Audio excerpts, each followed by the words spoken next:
High, কি অবস্থা সবার? আসসালামু আলাইকুম সবাইকে। সবাইকে পবিত্র ঈদুল ফিতরের শুভেচ্ছা। যেহেতু এখন ঈদের মৌসুম চলতেছে, এটা ঈদের মৌসুমের সময় করা ভিডিওটা।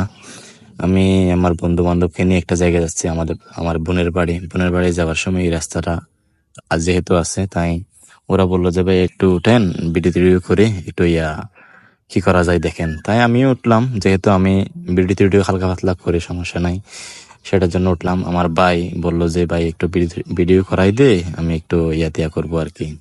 যাই হোক, এই রেলওয়েটা আমাদের এলাকাটাকে অনেক সৌন্দর্য করছে, অনেক সৌন্দর্য, আমাদের এলাকার অনেক সৌন্দর্য বাড়াইছে এই রেলওয়েটা। আসলে এটা বলা বাহুল্য। যখন থেকে এই রেলওয়েটা হয়েছে, আমাদের একটা যোগাযোগের যে ব্যবস্থাটা সেটা অনেকটা উন্নত হয়েছে এই রেলওয়ের মাধ্যমে।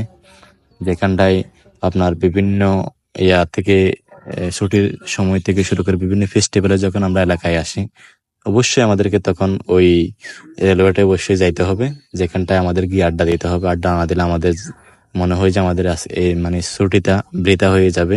তাই আমাদের অবশ্যই সেই জায়গাটায় যাওয়া যায়। যেহেতু রেলওয়ের কথা বলছি, রেলওয়ে হওয়ার পেছনে যেমন একটা উন্নতিও হয়েছে, তেমনি একটা ক্ষতিও হয়েছে। যেহেতু আমাদের এলাকায় এখনো তেমন একটা না, তাই প্রচুর একটা ক্ষয়ক্ষতি হয়, মানুষজন মারা যায়। উম অবশেষে আমরা আমাদের সেই কাঙ্ক্ষিত জায়গায় চলে আসলাম, যেখানে আমরা যাওয়ার কথা। আমাদের বোনের বাড়ি, তাদের বাড়িতে আজকে একটা সামাজিক অনুষ্ঠান হবে, ওয়াজ মাহফিল, সেখানে আমরা অ্যাটেন্ড করব। সেই হিসাবে আমাদের যাওয়া।